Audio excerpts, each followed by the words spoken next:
Okay, and now it's a little bit of different construction we're going to. And if you were ever a Cub Scout, you know that you have to construct your own little race car for the Pinewood Derby. And we caught up with the latest Pinewood Derby in Norwood.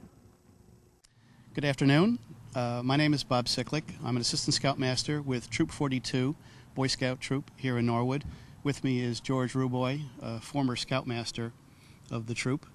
And we're here at the First Congregational Church in Norwood, where both the Boy Scout Troop and the Cub Scout Troop, the Cub Scout Pack, that is associated with us meets.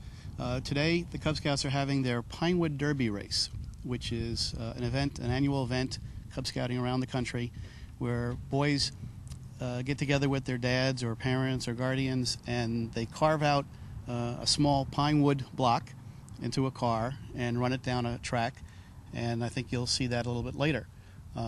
One of the things I just wanted to mention is Troop 42 has been here in Norwood, was chartered in 1910, December of 1910, the same year that Boy Scouts was chartered. We'll be celebrating our 100th anniversary next year.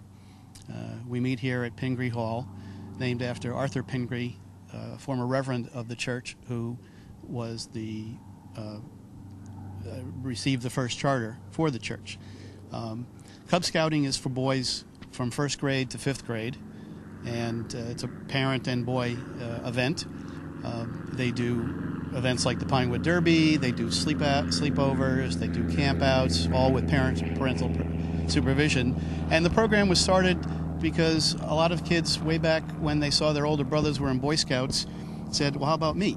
And it wasn't quite appropriate to send kids in 2nd grade out camping, so they came up with a program for them. Once they get to 5th grade, then 5th grade through age of 18, they're entitled to join the Boy Scouts. And a number of the boys here, which you'll see later, have the same khaki-colored shirt. Those are the older boys who are going to be crossing over to the Boy Scout troop later this year. Boy Scouting has been around, as I said, it'll be 100 years old next year.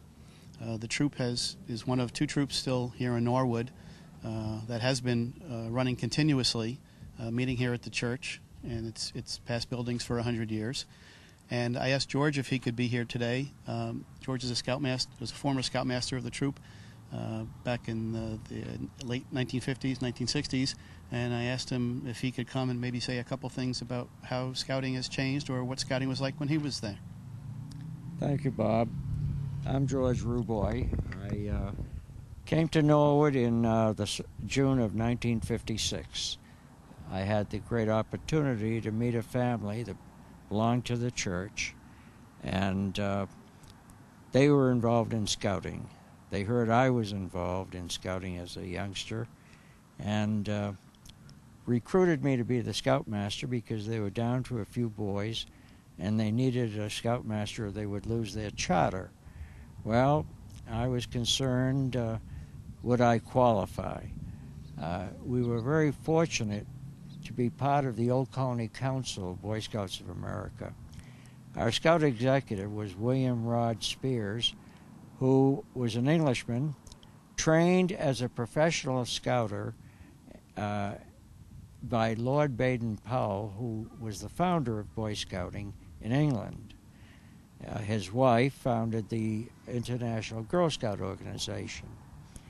And Charles Sumner Bird, who was the patriarch of the Bird family, brought Rod to this country. He was probably the finest example of training Scout leaders to train young boys and men into the movement mission. As you know, that there's a code of ethics that the boys learn, the Scout Oath, the Scout Law, and this is what we have trained our boys and young women in Girl Scouting, and who are now combined in Explorer Scouting together as being good citizens. They learn the meaning of citizenship. Well, I took the assignment following a visit by Reverend Alan Keaty, who was the pastor at the time, And we started with 3 boys, and 4 years later, I turned the troop over to the next Scoutmaster with 40 young scouts. Troop 42 was originally known as Troop 1 Norwood. When the national organization decided to have each council assign numbers to troops for better organizational record keeping, they assigned number 42 to Troop 42 here at the church. When I was a Scoutmaster, the church was located across the street where the professional offices are now, situated next to the library. Pengree Hall was then located behind the church in a separate building. The Pengree Hall was named for Arthur Pengree, a minister of the church who died in a drowning accident while he was saving the life of a young teenage girl, part of a youth group of the church, when they were out in a swimming expedition. It was the daughter, son-in-law, and grandchildren whom I met who brought me into the scouting activities at the church here.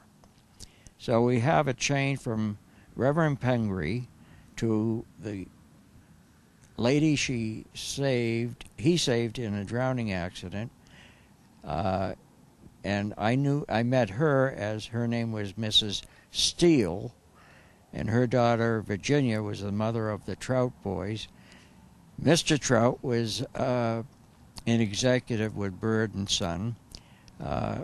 Bird supported scouting in a big way, and I became sort of part of the Trout family, the church family, and it was with great pride that I had the 4 years of service as a Scoutmaster here. Troop 42 always considered itself the oldest troop in the United States, but because the records of the national organization were not kept maintained in an orderly fashion, no one knows who was the first troop.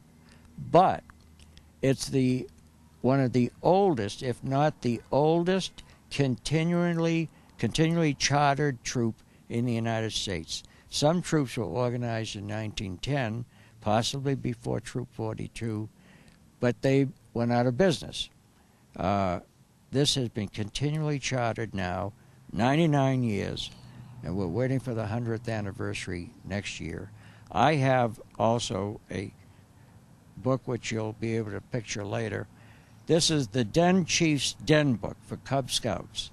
A cub is square. I got this in 1939 when I joined cubbing. I've been a member of Scouting, the movement.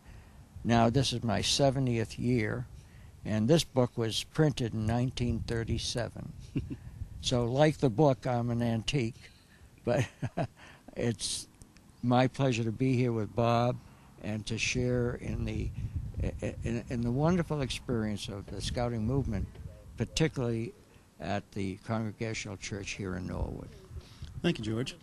And just as a kind of an idea, there's lots of events for kids nowadays, both boys and girls, and we know that there's more of a drain on time. Everything is organized with sports and after-school activities and other things. And we just like to offer the boys one more. The one thing about scouting is that it gives them a chance to get together, which they do with every other thing.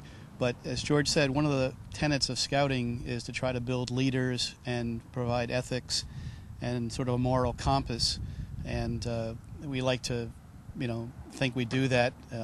We give the guys plenty of fun things to do. The boys have camped out at West Point with the cadets of West Point. They've slept. The Cub Scouts have done some sleepovers on the USS Salem, the USS Massachusetts. Our boys are actually at a swim meet today off-site. We've camped at Hale Reservation. We've camped at our summer camp, Camp Squanto in Carver, Mass. And it's just it's an excellent opportunity. I was a scout as a boy.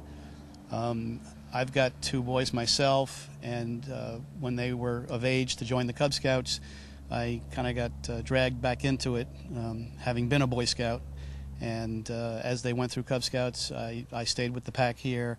And when they moved on to the Boy Scout troop, I moved with them, and I've been here for a few years and hope to continue for a few years longer.